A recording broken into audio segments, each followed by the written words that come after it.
Welcome dear rockets, कैसे हैं आप सभी।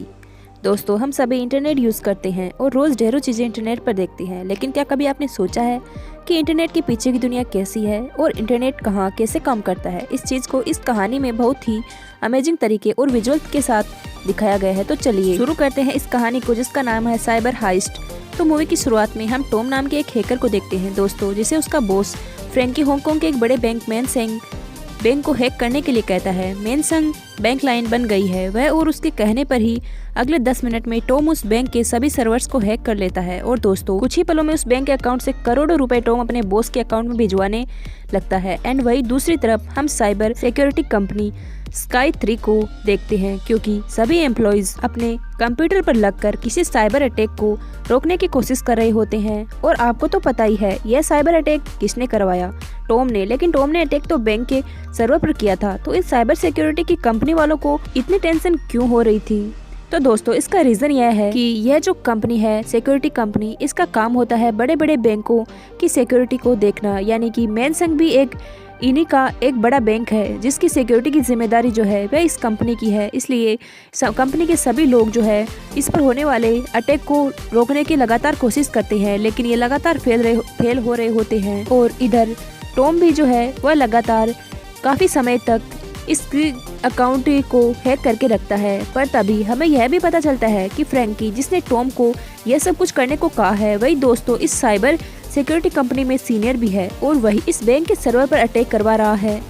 हालांकि टॉम इस कंपनी में काम नहीं करता है। अब चीजों को अपने हाथ से निकलता देखकर उस कंपनी का एक एम्प्लॉय जेसन केविन को कॉल करता है, जो कि दोस्तों इस कंपनी का एक दूसरा एम्प्लॉय है। अब उसी दौरान हमें इनकी बातों से पता चलता है कि केविन की एक बेटी है, बोवी, और दोस्तों हाल ही में उसका हार्ट सर्जरी हुआ है, जिस वजह से केविन काम से दूर था और इस वक्त तो अपनी बेटी के स्कूल में एडमिशन करवा रहा है, क्योंकि बीमारी के चलते वो भी पिछले 3 साल से स्कूल नहीं गई थी। लेकिन तब भी जैसे केविन को कंपनी से कॉल आता है, वह बिना देरी किए अगले ही पल वहाँ पर पहुँच जाता है। केविन वहाँ पर देखता है कि सभी मिलकर उस साइबर अटैक को रोकने की कोशिश कर रहे हैं, लेकिन तब भी कोई कुछ नहीं कर पा रहा होता है, क्योंकि ऑलरेडी हैकर ने सर्वर को पूरी तरीके से अपने कंट्रोल में कर लिया था। जिससे केविन को भी समझ में आ जाता है कि अगर वो भी कुछ ऐसा ही करेगा तब भी वह हैकर को रोक नहीं पाएगा। इसलिए दोस्तों, केविन अपना नया बनाया हुआ फायरवॉल एक्स जल्दी से सिस्टम में लॉन्च कर देता है, और इसके कुछ देर के बाद ही हैकर की वजह से जो इलीगल ट्रांजैक्शन हो रहे थे वो सब रुक जाते हैं। और फिर सभी केविन पर बहुत ही खुश हो जाते हैं कि इसमें वो काम करके दिखाया जो हम में से कोई भी नहीं कर पा रहा था। लेकिन दोस्तों, एक आदमी को छोड़ के, जो कि आप गेस कर सकते हैं कौन होगा, फ्रैंकी, जो कि केविन का सीनियर ही है और उसी ने ये अटैक कर प्लान करवाया था। लेकिन दोस्तों, फ्रैंकी सीधे सीधे तो केविन पर गुस्सा नहीं दिखा सकता ना कि भाई मेरा प्लान खराब कर दिया। इसलिए वो केविन को चिढ़ाने के लिए एक नया बहाना बनाता है कि तुमने बिना पूछे अपना बनाया हुआ फायरवॉल क्यों इंस्टॉल किया, अगर इससे हमारी कंपनी पर कुछ हो जाता है तो, और ऐसी कई सारी बातें करता है। लेकिन आखिरकार केविन ने तो अटैक को रोका था, इसलिए जल्द ही उसको शांत भी होना पड़ा। और फिर हमें पता चलता है कि जब तक केविन ने अटैक को रोका तब तक बैंक से अच्छे खासे पैसे चले गए थे। अब जितने फ्रैंकी को चाहिए थे उससे ज्यादा पैसे आ गए थे, और बैंक की ट्रांजैक्शन हिस्ट्री भी डिलीट कर दी गई थी, जिससे पता ही नहीं चलता है कि हैकर ने बैंक से कहाँ पैसे भेजे हैं। लेकिन अब जितने चाहिए थे उससे ज्यादा पैसे आने के बाद भी फ्रैंकी गुस्सा क्यों था भाई, तो इसका जवाब हमें अगले सीन में मिलता है, जहाँ पर पता चलता है कि फ्रैंकी अकेला इस अटैक में शामिल नहीं था, यहाँ तक कि कंपनी का मैनेजर चेन भी इसमें शामिल था। और दोस्तों, चेन तो फ्रैंकी को अपने केबिन में बुलाकर पूछता है कि जब तुम्हें बताया गया था कि बैंक से कितने पैसे निकालने हैं तो तुमने $500 मिलियन ज़्यादा क्यों निकाले। फ्रैंकी जवाब देता है क्योंकि मुझे भी पैसों की ज़रूरत है, इसलिए मैंने खुद के लिए थोड़े ज़्यादा पैसे निकाल लिए। और दोस्तों, बहुत ही रूडली तरीके से फ्रैंकी इस बात को कहकर चला जाता है, जिससे हम चेन के चेहरे पर गुस्सा साफ साफ देख पाते हैं। अब दोस्तों, आगे हम पेंग नाम के एक बड़े मनी माफिया को देखते हैं, और तब हमें पता चलता है कि असल में पेंग ही है जो फ्रैंकी और चेन से ये काम करवा रहा था। यानी कि इन बॉस का भी बॉस पेंग तभी चेन से पूछता है कि इस बार प्लान के हिसाब से ज्यादा पैसे क्यों लूटे गए। इस पर चेन ठीक से जवाब नहीं दे रहा होता है, वो भी क्या कहेगा बताओ। और इस बात को गौर करते ही पेंग वहाँ चेन के भाई वाई को लेकर आ जाता है और उसी के सामने अपने आदमी को उसकी जान लेने के लिए कह देता है। तभी चेन कांपते हुए पेंग को बताता है कि फ्रैंकी ने अपने प्लान को बदलता था और उसने अपने लालच के चलते ज्यादा पैसे लूट लिए। दोस्तों, ये सुनते ही पेंग का गुस्सा तो 7वें आसमान पर पहुंच जाता है, और अब जो सीन आप देखने वाले उसके आपको इस बात का अंदाजा हो जाएगा कि ये पेंग कितना खतरनाक आदमी है। पेंग तभी चेन को कहता है कि इसी वक्त फ्रैंकी और उसके परिवार को डिनर पे इनवाइट करो, जैसा कि चेन करता भी है। और फिर अगले ही पल फ्रैंकी अपनी फैमिली के साथ चेन के घर पर जा रहा होता है, और पेंग अपने हैकर्स के जरिए फ्रैंकी के कार को कंट्रोल करवाता है और कार के गेट्स लो करके उसकी स्पीड को 150 किलोमीटर पर आर रोक देता है, जिससे फ्रैंकी उसको कंट्रोल नहीं कर पाता है और इसी के चलते फ्रैंकी और उसकी फैमिली का हो जाता है एक्सीडेंट, जिसमें उसी वक्त उसके बच्चों की भी मौत हो जाती है। हालांकि दोस्तों इसमें फ्रैंकी और उसकी वाइफ बच जाती है, लेकिन पेंग का गुस्सा अभी भी शांत नहीं हुआ था। पेंग अपने हैकर्स के जरिए कार को ब्लास्ट भी करा देता है और तब आखिरकार फ्रैंकी और उसकी वाइफ की भी मौत हो जाती है। देख लिया दोस्तों आपने। अब दोस्तों अगले पल पेंग के लोग फ्रैंकी की फैमिली की जलते हुए वीडियो बनाते हैं और यही वीडियो फिर पेंग के पास आ जाती है और वो चेन को दिखाता है कि इस तरह मैंने बस 10 मिनट में ही फ्रैंकी की पूरी फैमिली को ख़त्म कर दिया। और यहाँ दोस्तों चेन की हालत भी बहुत ख़राब हो जाती है। उसे डर लगता है कि मैंने बहुत ही गलत आदमी के साथ काम करने का फैसला किया। खैर अब फ्रैंकी तो नहीं रहा तो उसकी पोस्ट को चेन केविन को दे देता है, जिसके साथ वो उसको एक घर भी गिफ्ट करता है। फिर हम केविन को ऑफिस में काम करता हुआ देखते हैं, जहां वो जेसन को बता रहा होता है कि मेरी बेटी का स्कूल में एडमिशन नहीं हो रहा। स्कूल वाले मतलब उसे एडमिशन दे ही नहीं रहे हैं, जिसका कारण है एक टीचर जो कि एडमिशन को एक्सेप्ट नहीं कर रही है और पता है कि एडमिशन एक्सेप्ट करने के बदले $5 मिलियन मांग रही है और इतने पैसे तो है नहीं मेरे पास। और दोस्तों तभी हम एक सीन देखते हैं कि केविन इसी से निराश होकर स्कूल के सर्वर को हैक करके अपनी बेटी के एडमिशन को एक्सेप्ट करवाने की कोशिश करता है, जो कि उसके लिए कोई बड़ी बात नहीं थी, पर यह गलत रास्ता भी होता है तो वह बीच में ही रोक देता है। इसके आगे कुछ दिनों में केविन के बैंक अकाउंट में कई सारे रैंडम अकाउंट से ढेरों पैसे आ जाते हैं और यहाँ तक कि उसके बेटे का एडमिशन भी हो जाता है, जिसके लिए किसी अनजान आदमी ने केविन की तरफ डोनेशन का फी भर दिया था और टीचर को भी उसका पैसा मिल गया था।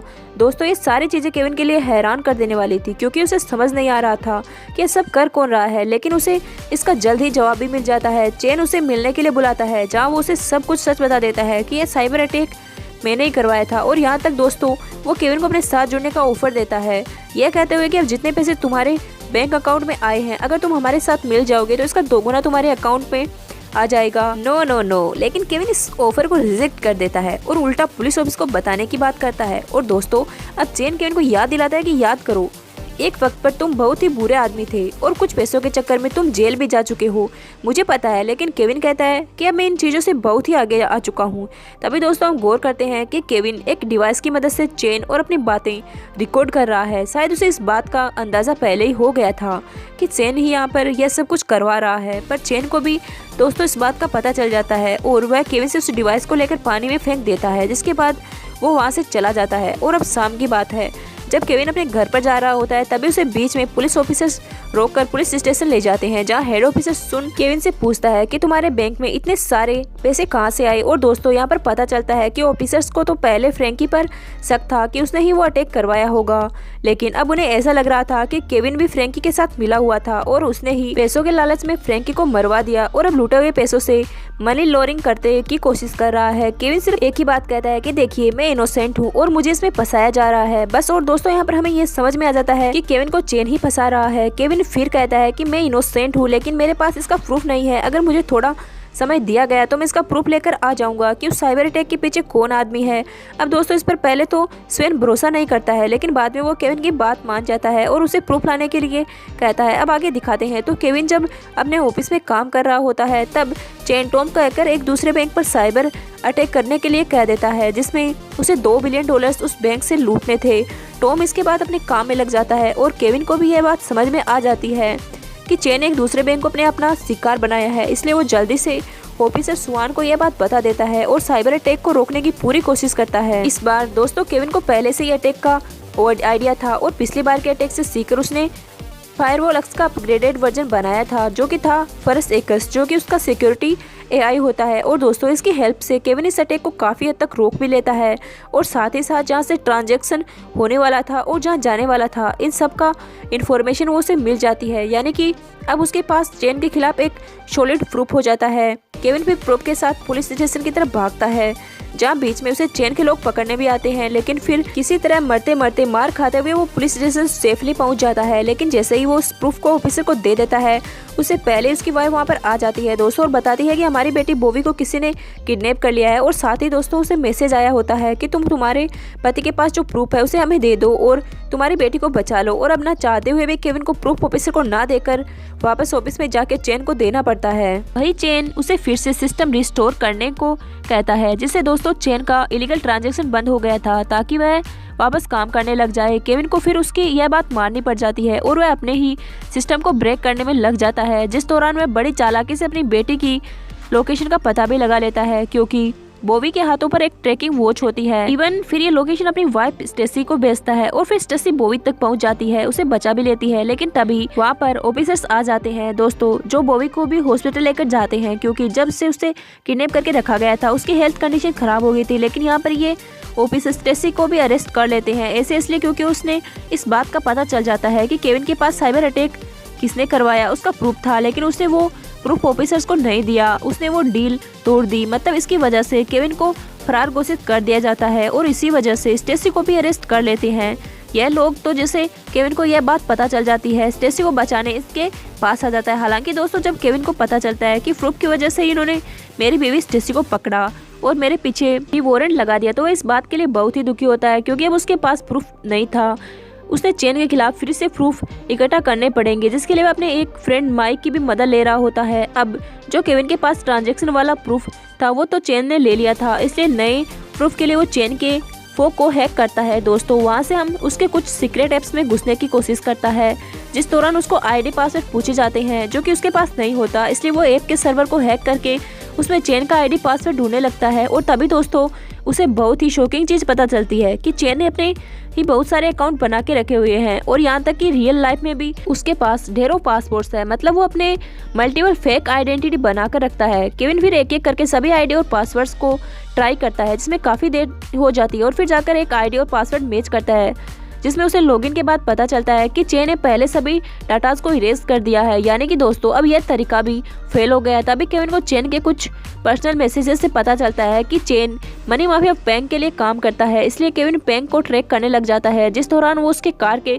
सीसीटीवी कैमरा में हैक कर लेता है एंड इस वक्त उसे गोल्फ कोर्ट में दिखाई देता है और तभी वहाँ पर चेन भी आ जाता है। अब यह केविन का नसीब था या चेन की बदनसीबी, क्योंकि अब तक चेन के खिलाफ कोई प्रूफ नहीं मिल रहा था और पुलिस यह जानते हुए भी कि इसमें चेन इन्वॉल्व है वो उसे पकड़ नहीं सकती थी, क्योंकि उसके पास प्रूफ्स नहीं थे। पर दोस्तों इस वक्त चेन तो खुद ही अपने पैर पर कुल्हाड़ी मारने आ जाता है। चेन पेंग को मारने आया होता है, क्योंकि पेंग ने जो उसके भाई वाई के साथ किया ना उसका वो बदला लेना चाहता है। इसी गुस्से में चेन आकर पेंग को और उसके गार्ड को शूट करके मार डालता है दोस्तों। एंड उसी वक्त केविन ने पेंग की कार का कैमरा रिकॉर्ड कर लिया होता है, जिस वजह से यह सारी चीजें कैमरे में रिकॉर्ड हो जाती है, क्योंकि चेन ने कार के सामने ही उन दोनों को मारा होता है। तो इस तरह केविन के पास चेन के खिलाफ प्रूफ आ जाते हैं और वो अगले सेकंड को ही इस प्रूफ को ले जाकर चेन के लाइव लोकेशन को पुलिस ऑफिसर्स को भेज देता है। इसके बाद फाइनली पुलिस ऑफिसर्स चेन को पकड़ने निकल जाते हैं। हालांकि दोस्तों चेन बहुत ही चालाक होता है, उसे जल्द ही यह चीज पता भी चल जाती है कि उसके फोन से उसे ट्रैक किया जा रहा है, इसलिए वह बीच रास्ते में अपने फोन को फेंक देता है। इसके बाद केविन फिर से डेड एंड पर आ जाता है कि अब कैसे जेन को पकड़ा जाए, जहां केविन बहुत ही फ्रस्ट्रेट हो जाता है और ये समझ नहीं आ रहा था कि जेन इस वक्त कहाँ होगा। तभी अचानक से केविन को याद आता है कि उसने चेन के केबिन में एक मेडिसिन की बॉक्स देखी थी और ये वही सेम मेडिसिन है जो कि वो अपनी बेटी बोवी के लिए लाता है। यानी कि चेन भी उसी कंपनी से मेडिसिन लेता है जहाँ से केविन लेता है। तो वो जल्दी से उस कंपनी के सर्वर को हैक करता है और वहाँ पर चेक करता है कि चेन किस जगह पर इस मेडिसिन की डिलीवरी मंगवा रहा है, जहाँ दोस्तों उसको एक पुरानी बिल्डिंग का एड्रेस मिलता है, जो कि वह वही जगह है जहाँ चेन अपने भाई वाई को रखता है। असल में दोस्तों वो मरा नहीं है, उसकी हालत बहुत ही खराब हो गई है। केविन फिर उसे एड्रेस को ऑफिसर्स को देता है और खुद भी वहाँ पहुँच जाता है, जहाँ उसे चेन दिखाई पड़ता है और वहाँ उसका भाई वाई भी दिखाई पड़ता है, जिसकी हालत बहुत ही खराब है। लेकिन दोस्तों यहाँ चेन केविन को शूट करने की भी कोशिश करता है और दोनों में झपट भी हो जाती है, जिससे गलती से वाई को गोली लग जाती है और वो वहीं पर मर जाता है। अब इससे तो मानो चेन का गुस्सा 7वें आसमान पर होता है और वो केविन को जान से मारने की कोशिश करता है, पर सही समय पर वहाँ पर ऑफिसर्स आ जाते हैं और फाइनली चेन को पकड़ लिया जाता है। इसके साथ ही चेन का चैप्टर भी क्लोज और कहानी के एंडिंग में हम फिर से केविन और बोवी को देखते हैं।